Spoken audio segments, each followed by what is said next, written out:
Nueces County officers hope to solve a Robstown murder mystery from 2000. In the Rio Grande Valley, attorneys are denied a request tied to a San Benito police officer murder trial. And a self-taught artist in Corpus Christi has her works displayed across the region. This is South Texas Midday. I'm Rob Boskamp. Thank you for joining me on this Monday, July 6th.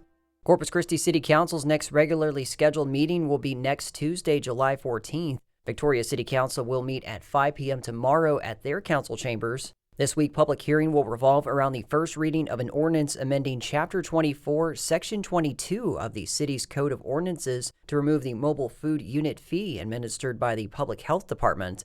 Also, an ordinance approving an amendment to the fiscal year 2025-26 budget in the amount of $2.1 million for the purchase of 2 automated side load trucks, mowing of city-owned properties, and a professional services agreement for collective bargaining negotiations. Also on the agenda is a stormwater drainage utility and drainage utility fee update from the city manager.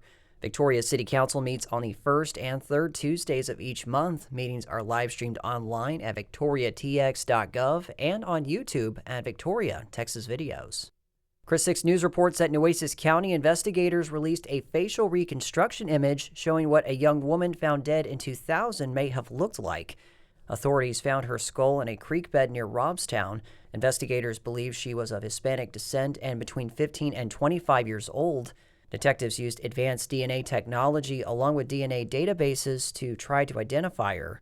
Investigators are asking anyone who lived near Robstown 26 years ago to report any memories of missing persons. Anyone who recognizes her is asked to call the Nueces County Sheriff's Office or use the NCSO app or website. KRGV reported last week that attorneys for the man accused of shooting and killing a San Benito police officer had their request denied to throw out cell phone location evidence.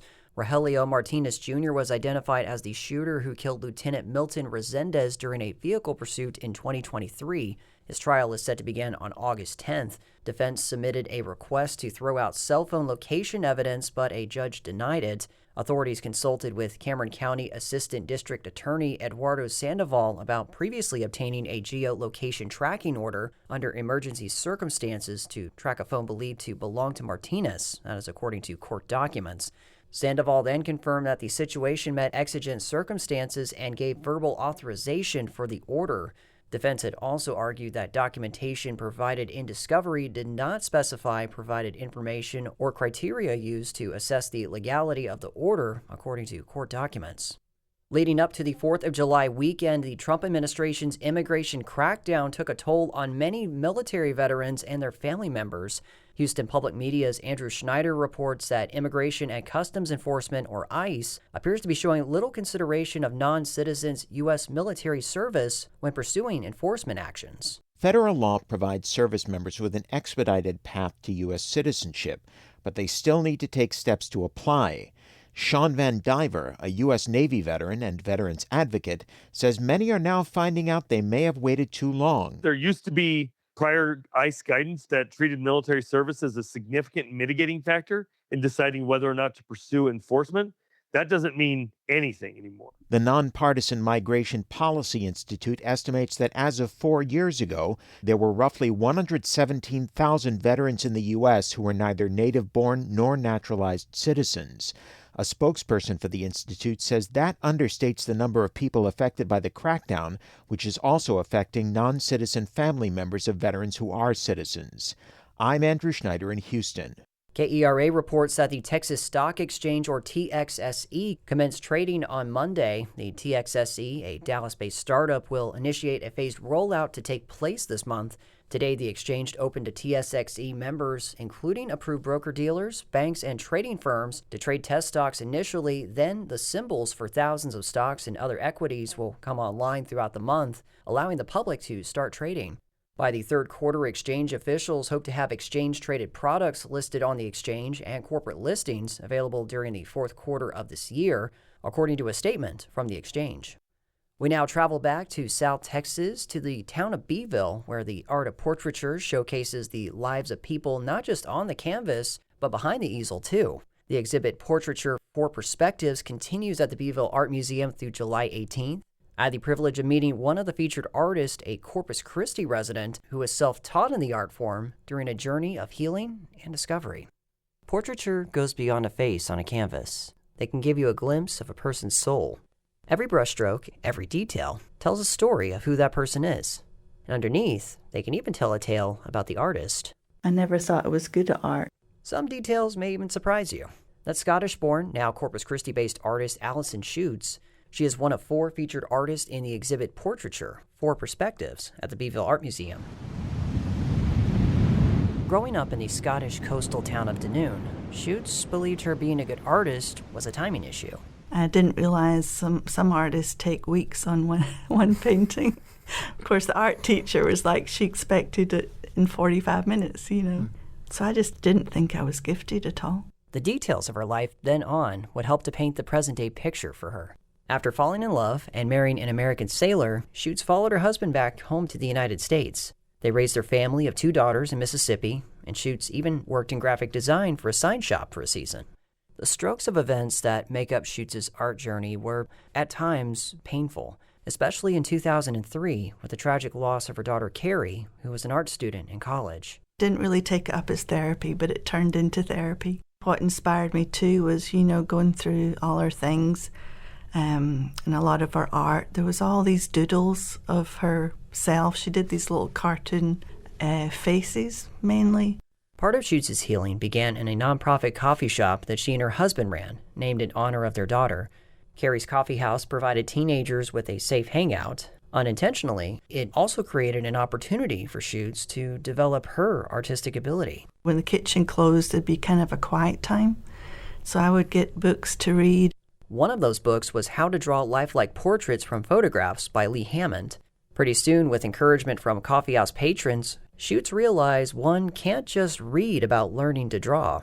I started drawing with that book, and I drew for about 2 years before I ever started considering color. And it was then I realized that I have aphantasia as well, which maybe had something to do with my reluctance to try color at first. Although unable to visualize mental images, she soon had portraits of her patrons all over the coffeehouse walls. Carrie's Coffee House also served as a callback to the locale where Schutz and her husband met in the Scottish Highlands. Family brought her to the U.S., and family would eventually bring her to Corpus Christi. The Schutz moved to the city in 2020 to be closer to their grandchildren. I love it. There are so many amazing artists here and people that just are so supportive to the arts. Everywhere you go, there's always something to do in Corpus Christi. I don't understand people that say you have to go off to, other places to do things. Along with art displays and competitions, Schutz keeps herself busy with a community group who paint portraits together at the Art Center of Corpus Christi. I've almost got 300 portraits that I've done of people in Corpus Christi, and it's just so much fun. Since moving to Corpus Christi, her artwork has been featured across South Texas, including the current exhibition in Beeville. Beeville Art Museum Director Tracy Saucier says there's more to portraiture than just a painting of someone's physical likeness. Oftentimes included in the portrait are kind of like clues that tell you a little bit about that person, maybe what their profession is, what their hobbies are, perhaps where they live.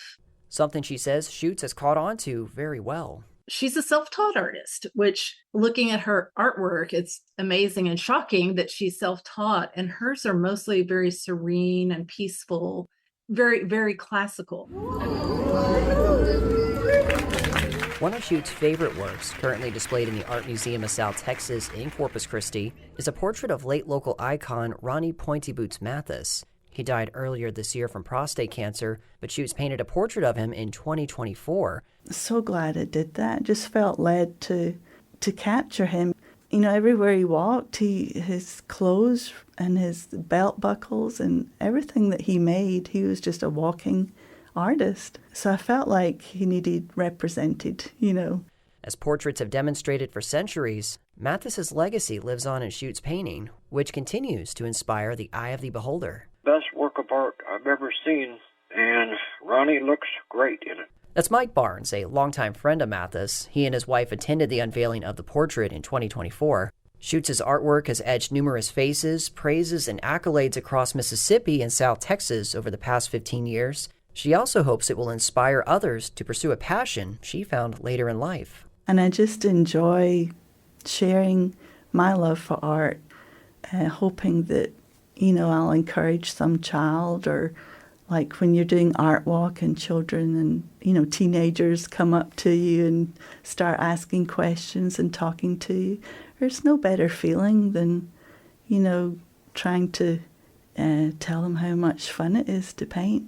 Portraiture, Four Perspectives continues through July 18th at the Beeville Art Museum. It's free and open to the public. You can also keep up with Schutz and her artwork on her website and social media. And in sports, after Morocco's 3-0 victory over Canada on Saturday, FIFA World Cup festivities are now beginning to wind down in Houston. FIFA is clearing out NRG Park, and the Houston Host Committee is focusing its attention on the Fan Festival in East Downtown. Houston Public Media's Michael Atkinson explains. FanFest is still going to be in operation until the World Cup ends on July 19th.